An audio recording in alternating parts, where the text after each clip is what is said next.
붙은 이사야 32장 15절의 말씀을 우리 함께 보려고 합니다. 구약 1004면에 있는 32장 15절 말씀 우리 함께 읽어보겠습니다.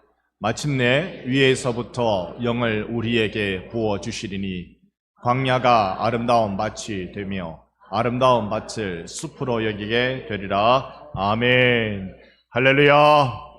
우리 좌우로 얼굴 마주보며 인사합니다. 사랑합니다. 존경합니다. 여러분 세상 살아가는데 힘겨우시지 않으십니까? 하루 종일 바쁘고 힘들고 하루하루 지치는 것이 어쩌면 우리의 일상인지 모르겠습니다. 성도들은 이런 세상에 던져져 있습니다. 작년에 워싱턴 포스트지에 이런 기사가 났었는데요. 네, 화면 한번 넘겨주시죠.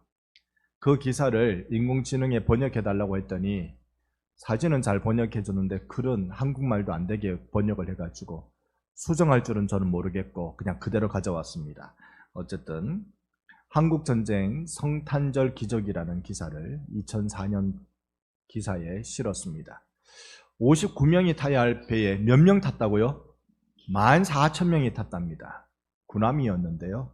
그러니까 흥남철수를 지금 배경으로 설명해 주고 있습니다. 간신히 중공군 추격을 따돌리고 미군이 이제 흥남부두에서 철수하는데 거기에 미군에게 협조했던 우리나라 사람들, 북에 있는 사람들, 사실 북한군이 이 공개 처형하기까지 이르러서 이렇게 같이 철수하기로 했습니다. 몇 명 안 타는 배에 엄청난 숫자가 모여들었으니까요. 그래서 사람들이 군의 허락을 받고 배에 다 승선하게 됩니다. 미군은 여기에 자기들의 장갑차니 탱크니 이런 거 전부 다 바다에 다 버려버립니다. 사람을 싣기 위해서. 그것을 우리가 성탄절의 기적이라고 워싱턴 포스트지가 그렇게 설명했는데요. 왜냐하면 이제 이 배가 남쪽에 도착한 날이 12월 25일이었기 때문에 그렇습니다. 여러분 영화 국제시장을 보신 적이 있습니까? 한 10년 더 된 영화인 것 같은데요. 흥남부두 철수 사건으로 시작되는 이 국제시장에 한 가족이 배에 승선하기 위해서 올라가는 장면으로 기록되어져 있습니다. 이 영화에서 이 부분을 묘사한 대사가 있는데요. 주인공이 함께 배에 올라타던 동생 막순이 이야기 기억나시는지 모르겠습니다. 대사가 이렇습니다. 이 동생 막순이는 결국 배에 따라 올라가지 못하고 떨어져서 그만 이산 가족이 되고 맙니다만 이때 이 오빠가 이렇게 말합니다. 막순아, 정신 똑똑히 차리라. 여기 운동장 아니다. 놀러 가는 거 아니다. 오라비 손 꼭 잡으라오. 세상은 우리에게 한눈팔 겨를을 주지 않습니다. 무언가에 쫓겨가고 무언가에 흔들리고 숨차게 벅차게 우리를 몰아붙입니다. 정신 똑바로 차리지 않으면 놓친다. 세상은 우리가 놀러 갈 만한 곳이 아닙니다. 우리는 무언가 누군가 꼭 붙잡아야 합니다. 우리는 광야를 세상에 빗대어 이야기합니다. 한가로운 곳이 광야가 아닙니다. 그곳은 물 한 방울, 빵 한 조각조차 귀한, 늘 처절하고 혹독하게 힘든 땅입니다. 우리는 지금 여기를 살아가고 있는 중에 있습니다. 인간사 언제 편안한 삶을 살았겠습니까? 사람이 나고 자라서 가장이면 가장대로, 어미면 어미대로, 아비면 아비대로 다 감내해야 하는 것들이 있었습니다. 그 가장이 갑자기 사라지면 그리고 내가 남겨져 있으면 내가 책임질 감당 못할 것들이 많았던 시절이 우리네 삶이었습니다. 영화의 주인공 어린 덕수에게 한평생 동생 막순이 놓친 죄책감, 가족을 향한 책임감. 그렇습니다. 광야는 그렇게 혹독합니다. 그래서 우리는 우리의 어르신들을 존경해야 할 것입니다. 어쩌면 우리가 경험하지 못한 그렇게 숨이 차오르는 시절을 당연하다는 듯이 누구나 다 그렇게 살아가니 나도 그렇게 살아야지라는 생각으로 살아내셨던 우리의 선배분들을 존경해야 할 것입니다. 다음 달 5월 11일 그날은 어버이 주일로 지킵니다. 당회에서 교육위원회에서 의논하기로 그날 온 가족 예배를 드립시다. 교육위원회가 열심히 준비하고 있습니다. 마음을 전하고 나누는 시간이 되면 좋겠습니다. 오늘 본문도 그러합니다. 오늘 본문 윗절에 있는 13절 말씀에 보면 내 백성의 땅에 가시와 찔레가 난다 그랬습니다. 기쁨의 성읍, 그 기뻐하는 예루살렘이라는 그 집에 이 가시와 찔레가 난다라고 합니다. 그러니 아름다운 성읍도 광야가 되어버리고 말았습니다. 광야는 하나님의 축복이 거두어진 곳입니다. 생명이 아닌 생존만 남아있는 상태를 말하는 것입니다. 가시와 찔레는 땅이 더 이상 열매를 내지 못하고 있다는 것을 보여주지요. 수고의 열매가 없이 기쁨이 사라진 광야가 바로 이들이 발딛고 살아가는 그 땅이었습니다. 평화의 도시 예루살렘, 더 이상 노래가 없는 영적 광야가 되어버린 것입니다. 오늘 우리가 읽어보고 있는 이사야 32장의 배경은 이렇습니다. 하나님을 배반하고 우상에 취해 예배해야 될 백성이 세상을 노래하고 있다는 것입니다. 하나님을 만나야 할 성도들이 세상을 만나고 있습니다. 거룩의 생명력이 가득해야 하건만 세속의 가치에 이끌려서 탈진해가는 가시와 찔레가 나는 땅이 되어버리고 만 것입니다. 이 본문을 묵상하면서 지금 우리네 나라의 교회가 이렇게 되어 있는 것 아닌가 두려운 마음이 엄습했습니다. 세속의 가치가 교회 깊숙이 파고 들었던 것입니다. 우리가 이 세속의 가치를 벗어나면 그러면 될 텐데 벗어나면 불안해지는 것 아닌가. 여기를 향한 세상을 향한 관심을 내가 거두어버리면 나는 홀로 불행해지는 것 아닌가. 여러분, 예루살렘은 예배 중심의 땅입니다. 그런데 거기에 살아있는 예배가 아니라 형식만 남아있는 것이죠. 기쁨의 도시에 세속의 다툼만 남아있는 것이, 참으로 기쁜 공허만 남아있는 것이 우리가 숨쉬는 교회일까 두렵습니다. 우리 정직히 우리 자신을 돌아봅시다. 오늘날 한국교회는 하나님을 예배하는 공동체입니까? 나의 심령은 하나님이 주시는 생명력으로 넘쳐나고 있습니까?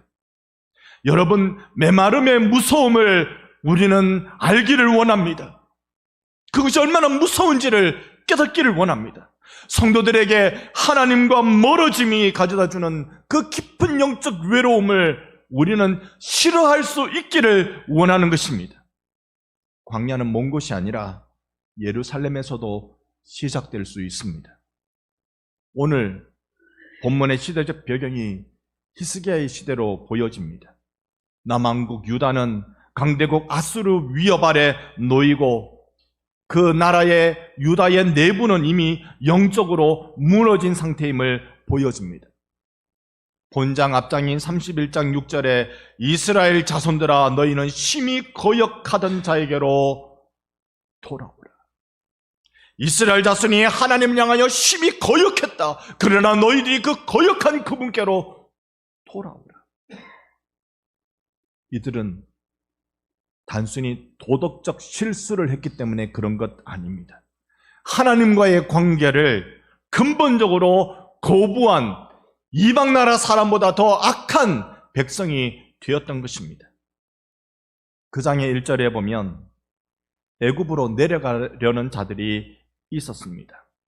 그 이유는 군사력, 곧 애굽의 강한 군대를 의지했기 때문에 그렇습니다.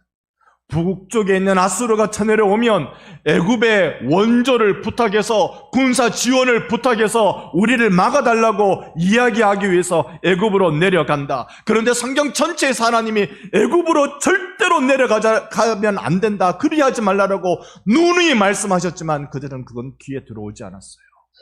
눈에 보이는 애굽의 강대한 군대만, 그 군사력만 기대하게 된 것입니다. 어떤 의미일까요? 성경에서 애굽은, 그곳은 바로 세상을 말합니다.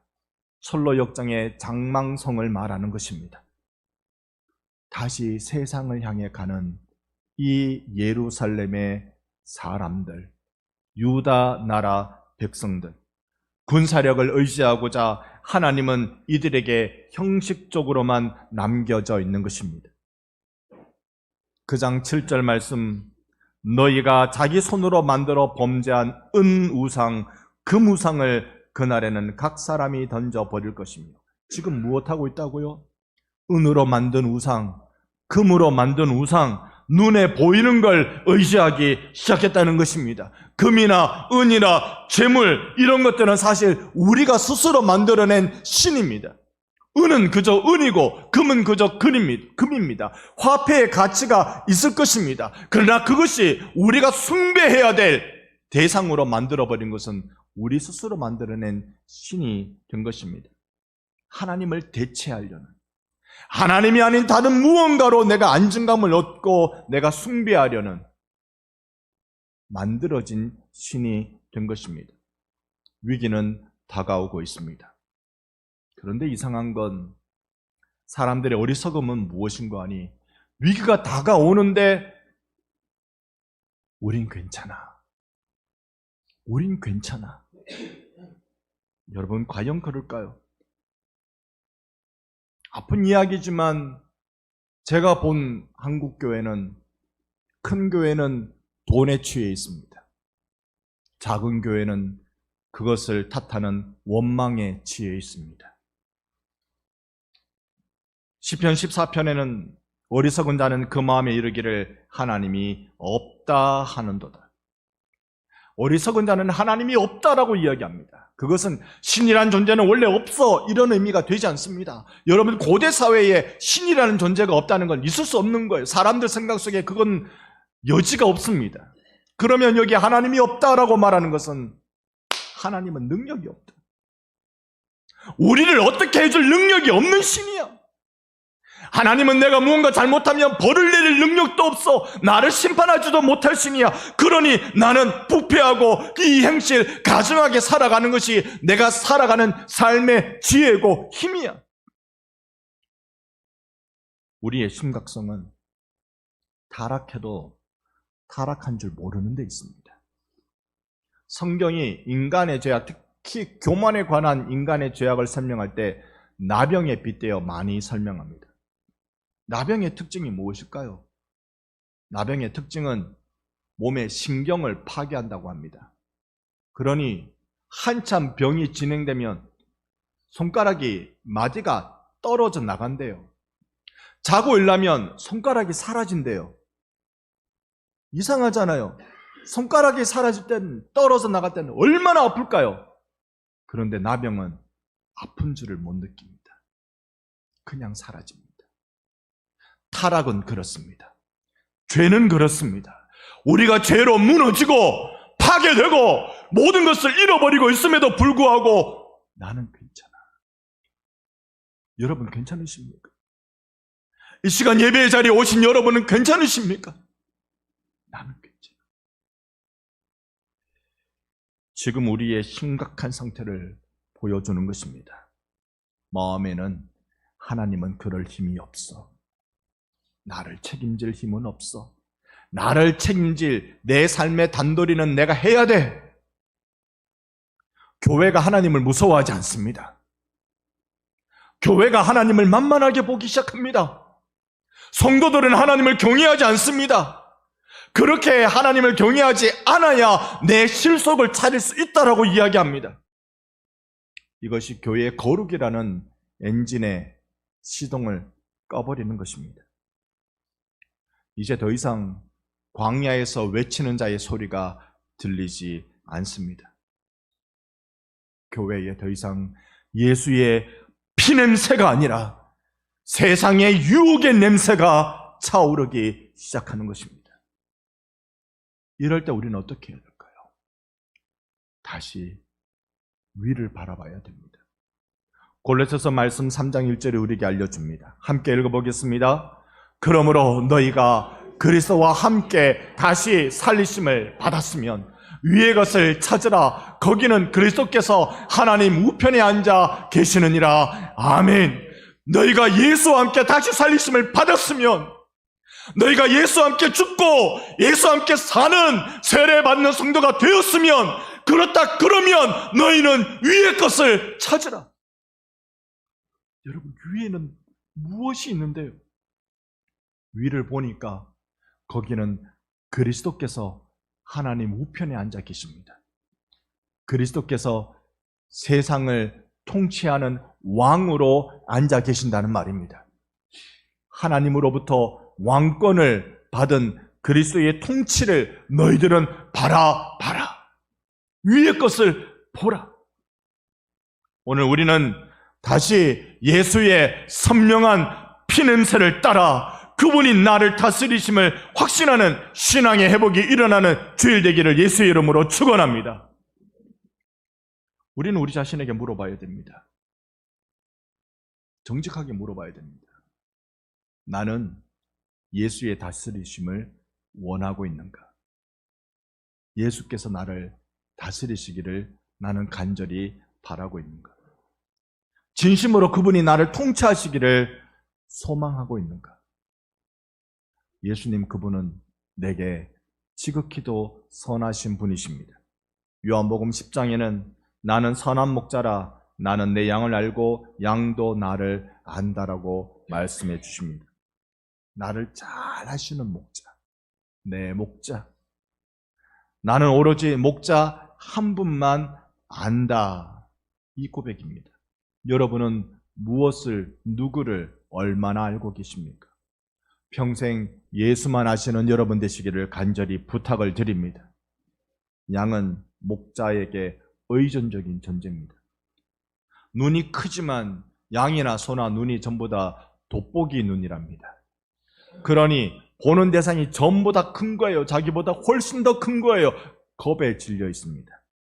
세상 모든 것이 무섭습니다. 이 세상 살아보니 세상에 안 무서운 게 없어요. 사람도 무섭고 사람이 만들어낸 제도도 무섭고, 이 세상 내가 어떻게 살 것인가? 어디가 푸른 초장이고 어디가 실만한 물가인지 전혀 모르니 나는 오직 목자만 알리라. 목자만이 나를 그곳으로 인도해 줄 것이다. 이거 하나만 아는 거예요. 그 목자께서 우리에게 말씀해 주십니다. 마태복음 11장에서는 이리 말씀하시는데 같이 읽어봅니다. 수고하고 무거운 짐진 자들아, 다 내게로 오라. 내가 너희를 쉬게 하리라. 아멘. 이 목자, 그분이 여러분에게 광야를 살아간다고 숨이 턱 밑까지 차오르는 그 삶이 지속되는 여러분들에게 내게 오라. 내가 너를 쉬게 하리라. 오늘 이 예배 시간이 구주 예수 만나서 가장 영적 안식, 그 쉼이 있는 예배되기를 간절히 소망합니다. 그 목자, 그분께서 내게 약속하십니다. 마태복음 끝장에 있는 이 말씀을 한 절씩 교독할 때, 그러므로 너희는 가서 모든 민족을 제자로 삼아 아버지와 아들과 성령의 이름으로 세례를 베풀고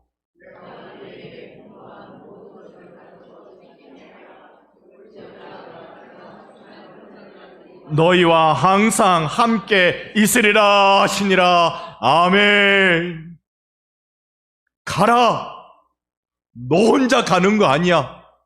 너 삶의 자리로 가. 그리로 가라. 내가 너와 함께 있으리라. 아멘. 나의 목자는, 여러분의 목자는 오라.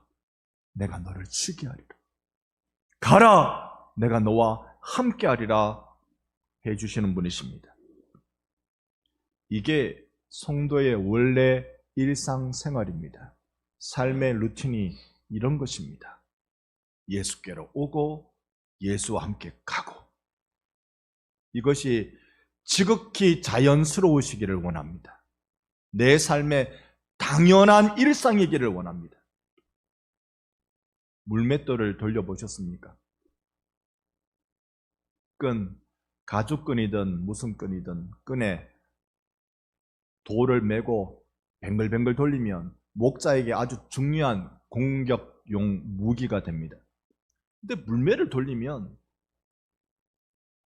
이 돌이 거기에 매여서 뱅글뱅글 돌아요. 뱅글뱅글 돌아요. 여기에 목자의 손과 끈으로 연결된 돌은 이 중앙으로 들어오려는 구심력이 있습니다. 반대로 뱅글뱅글 도는 이 회전 때문에 멀리 날아가려는 원심력이 있습니다. 이게 정확하게 균형을 딱 맞추면 뱅글뱅글 돕니다. 저는 교회 신앙생활은 이것이 필요하다고 믿습니다. 여러분이 주일이면 교회에 오고, 힘겨우면 무릎을 꿇고, 답답하면 찬송 부르고, 그러면서 내가 하나님 찾아야지, 예수님 찾아야지, 성령님 나 도와주세요, 자꾸 은혜의 근원으로 모여드는 여러분의 삶이기를 축복합니다. 이게 오라 내가 너희를 쉬게 하리라. 그리고 난 뒤에는요, 이렇게 원심력이 발동되어야 됩니다. 주님이 가라 하셨습니다. 하나님 나라를 세워야 될 그 자리로 가라 하셨습니다. 각자가 다 달라요. 여러분이 가야 될 자리는 가정이고, 학생에게는 학교고, 직장인에게는 그 직장이고, 여러분이 가야 될 자리가 다 다릅니다. 그런데 거기를 가야 합니다. 가야 합니다. 주님이 여러분과 함께 하실 줄로 믿습니다. 우리는 원심력과 구심력의 이 균형을 갖춘 성도이기를 원합니다. 하지만 사실 이런 삶을 내가 동경하지만, 주님께로 가서 쉼을 얻고 주님과 함께 가는 삶을 동경하지만, 그렇게 살고 싶지 않은 것은 솔직한 우리의 본성일 수 있습니다. 내가 내 삶을 조정하고 이끌고 가야 되는데 이 운전대를 예수님께 맡긴다? 영 손해보는 것 같습니다. 뭔가 이 운전대에 내 손이 놓아지지가 않습니다. 우리가 이 지점에서 한번 깊이 또 생각해 보아야 할 것, 정말 예수님께 운전대를 맡기면 손해일까요? 어떻게 하면 이 광야인 줄 알고 다시 주님을 향하여 내 눈이 열려질 수 있을까요? 저는 요즘 자꾸 원점을 찾게 됩니다. 우리는 세상 속에서 하나님 나라를 세우는 자로 부름받았습니다. 그러니 우리는 세상 속에 있어야 됩니다. 세상 밖에서 하나님 나라 세우지 않습니다. 우리가 거친 광야, 그 한 세상 안에서 하나님 나라를 세웁니다. 그렇다고 우리가 세상이 되면 안 돼요. 세상의 원리나 가치를 따라서 편향되면 안 됩니다. 배는 바다 한가운데 떠 있습니다. 구조선은 사고 현장에 떠 있습니다. 배는 그렇게 바다 위에 있어야 합니다. 한가운데 있어야 합니다. 하지만 바닷물이 배 안에 들어오면 안 되는 것입니다. 이 차이는 저는 사명의 인식에서 나온다고 믿습니다. 먼저 우리는 알아야 돼요. 무엇을요? 나는 누구인가? 나는 누구인가? 나는 하나님의 피조물. 나는 죄인인데 용서받은 자. 나는 누구인가에 대한 답을 여러분이 가지고 계셔야 합니다. 나는 왜 사는가? 사람이 사는 근본적인 목적, 이유가 뭐라고요? 하나님을 영화롭게 하고 영원토록 그분을 즐거워하는 것이라는 걸 내가 알아야 돼요. 그리고 나는 무엇을 하기 위해 존재하는가? 여러분과 저는 하나님 나라를 세우고 확장하기 위하여 존재하는 줄 믿습니다. 이걸 우리가 알아야 돼요. 이 질문에 답을 찾지 못하면 우리는 자꾸 이 운전대 놓기가 두려운 겁니다. 예수께서 이 운전대를 잡으셔야 되는 줄은 아는데 이걸 내가 놓기가 두려운 겁니다.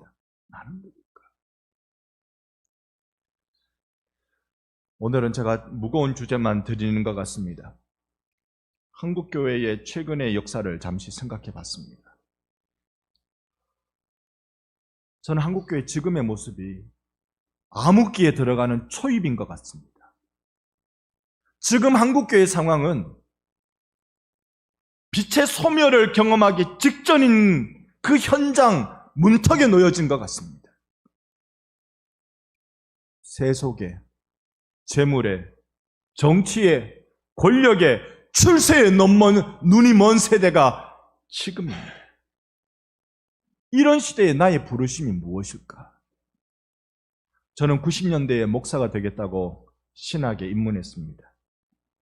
즉, 그 시대에 청년기를 보낸 사람은 80년대 찬미예수, 전국 수련회, 90년대에 선교한국, 경배와 찬양, 한국교회의 대부흥을 몸소 경험한 세대들입니다.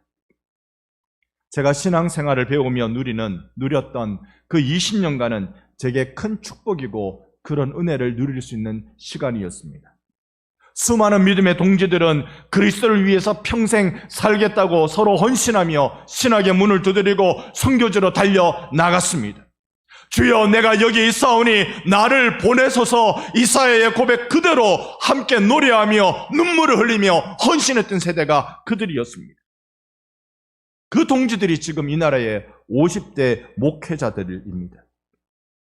지금의 목회의 상황은요, 먹고 사는 문제는 제법 해결됐지만 이만큼 목회 현장이 척박한가? 이렇게 목회 현장이 척박한가? 세상 속의 교회의 모습으로 홍역을 앓고 있는 이 모습은 초라하기 그지없습니다. 제일 큰 문제는 교회 지도자들의 도덕성입니다. 타락을 무서워하지 않습니다. 죄 짓는 걸 두려워하질 않아요. 교회 안의 분쟁의 모습, 그리고 거기에 성도들은 아니랍니다. 자기 문제만도 벅차다고 이야기합니다. 오늘 본장 32장 앞부분의 구절에 이렇게 책망하는데, 너희 안일한 여인들아, 아니랍니다. 주님의 나라에 대한 관심은 매우 적습니다. 내 삶만 벅찹니다. 막순이 내가 붙잡아야지, 내가 지켜야지.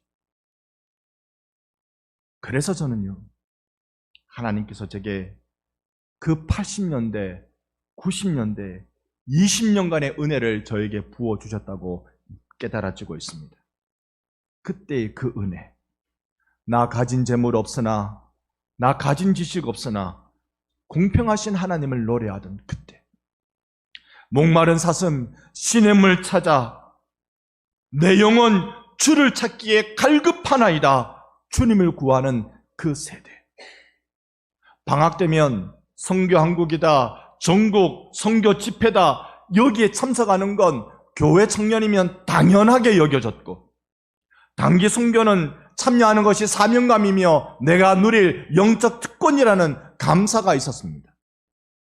젊은 시절 1년을 하나님께 바치면 헌신의 기쁨을 누리며 그 열매의 풍성함을 경험하게 해주시는 하나님의 특별한 은혜였습니다. 요즘 저의 둘째 녀석이요, 아버지, 지금 3학년인데요 3학년 1학기만 하고 휴학 가면 안 되겠습니까? 자신이 하나님 앞에서 반응하며 품은 뜻이 있기 때문에 그런 말을 합니다. 제가 그랬어요. 너의 육체의 아비로서는 휴학하지 않기를, 휴학을 말리고 싶지만 그 1년의 삶을 경험한 경험자로서는 너 반드시 그리하면 좋겠다 그랬습니다. 80년대, 90년대 살아온 지금의 50대 목회자가 아마 한국교회의 가장 많은 수를 차지할 것입니다. 그래서 저는 희망을 가집니다. 왜냐하면 저희 세대는 큰 부흥을 20년간이나 경험했고, 그리고 이것이 교회의 성장의 핵심이었다는 것을 발견했습니다. 하나님께서 지금 어두운 시대를 위해서 준비하신 세대일 거라 그리 믿고 있습니다.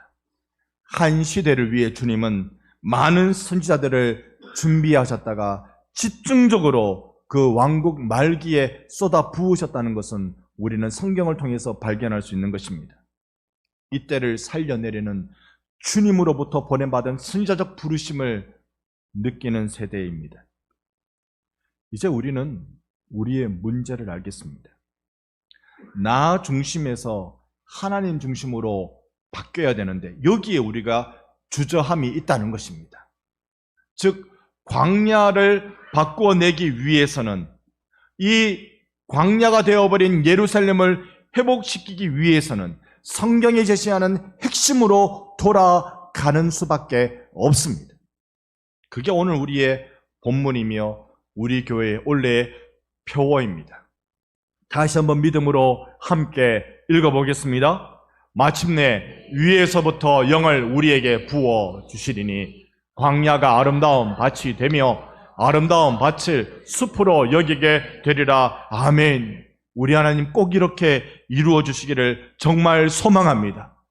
마침내 드디어 이제서야 위에서부터 영을 부어주십니다. 오늘 우리 반성교회가 감당해야 될 사명이 이것 아니겠습니까? 시대가 어두워질 때 우리는 빛을 밝혀야 되는 것이 사명일 것입니다. 시대가 썩어가고 있을 때 우리는 소금이 되어야 되는 것이 우리의 사명일 것입니다. 내가 살아내는 삶이 벅차지만 살아내는 삶, 힘겨운 삶 산다고 여러분도 썩어지시면 안 됩니다. 그러시면 안 됩니다. 예수님께서 부활하신 후 요한복음 20장 22절 지난주를 봤습니다만 이 말씀을 하시고 그들을 향하사 숨을 내쉬며 이르시되 다 같이 성령을 받으라. 아멘. 아멘. 성령을 받는 것이 이 시대를 변화시키는 유일한 힘임을 말씀해 주고 있습니다. 내 힘이 아닌 주의 성령의 능력으로 되어지는 것입니다. 함께 읽어봅시다. 스가랴 4장 6절 말씀 다 같이 읽습니다. 그가 내게 대답하여 이르되 여호와께서 스룹바벨에게 하신 말씀이 이러하니라. 만군의 여호와께서 말씀하시되 이는 힘으로 되지 아니하며 능력으로 되지 아니하고 오직 나의 영으로 되느니라. 아멘. 할렐루야. 우리가 붙드는 말씀입니다. 아무리 황폐한 성읍이라 할지라도 거칠고 힘겨운 광야의 삶이라 할지라도 이는 힘으로 되는 것 아니라 능력으로 되는 게 아니라 여호와의 영으로 되느니라. 이 여호와의 영 주의 영을 예수께서 숨을 내쉬며 가라사대 성령을 받으라 말씀 명령하셨습니다. 이 성령이 우리를 먼저 바꾸실 것입니다. 지금부터 140년 전 로제타 선교사를 태어나게 하고 조선으로 불러주신 이 민족을 살려내는 불꽃으로 쓰신 하나님께서 지금부터 543년 전 중세의 암흑, 종교가 세상을 옥죄고 구원의 감격을 앗아간 그 시대의 개혁자로 부름받은 마틴 루터를 움직여주신 내주 성령께서 오늘 이 시간 이 자리에 앉아있는 여러분을 바꾸어 주시기를 소망합니다. 우리 반성교회 대형교회 아닙니다. 그래서 저는 더 희망이 있다고 생각합니다. 우리는 젊지 않습니다.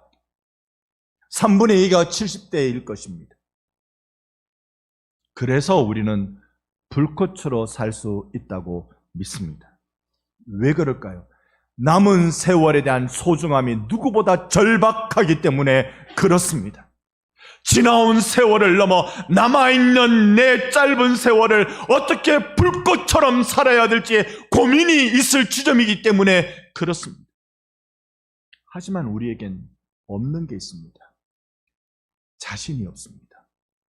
이렇게 살아가다 한번 삐끗하면 더 이상 손쓸 수가 없는 시점이기 때문에 그렇습니다. 용기도 없습니다. 이래도 되나 싶습니다. 하지만 마침내 위로부터 영을 우리에게 부어주실 때 우리가 상상하지 못하는 일들이 일어나게 될 줄 믿습니다. 그 일은 광야가 변하는 것입니다. 광야가 아름다운 밭으로 바뀌는 것입니다. 세상 무겁다고 할 때 저는 사명의 중함을 깨닫고 싶습니다. 근심이 짓누를 때 내심을 함께 지어주시는 예수 그분께 나아가고자 합니다. 내 작은 삶으로 이 땅에 하나님 나라를 세워가는 일을 꿈꿉니다. 광야에서 내가 몸부림친다고 무엇 바뀌겠습니까? 그저 하루 살아내는 것밖에 없을 것입니다. 그러면 우리는 여기 이 광야에 살고 있는 우리는 다시 주님을 바라봅시다. 목나 부릅시다. 주여, 내게 주의 영을 부어 주시옵소서. 막순이 놓친 그 안타까움으로 세상에서 숨이 턱까지 차오르는 세월을 살아내신 여러분, 주의 성령이 임하시어 내게 베푸신 은혜를 우리는 모두 다 누릴 수 있기를 원합니다. 주의 성령은 여러분을 고와 같이 버려두시는 분이 아니십니다. 하나님의 따뜻한 사랑을 여러분에게 전해주시는 분이십니다. 오라, 내가 너희를 쉬게 하리라. 가라, 내가 너와 함께 하리라. 주의 영이 임하시면 우리가 누릴 복입니다. 이 복은 믿음으로만 받습니다. 이 구원 오직 믿음으로만 누립니다. 그 믿음의 회복이 필요한 이 광야의 시대에 여러분 성령의 초대를 받아 그분의 다스림의 시대 가운데 나아가는 우리 반성교회 되기를 예수의 이름으로 축원합니다.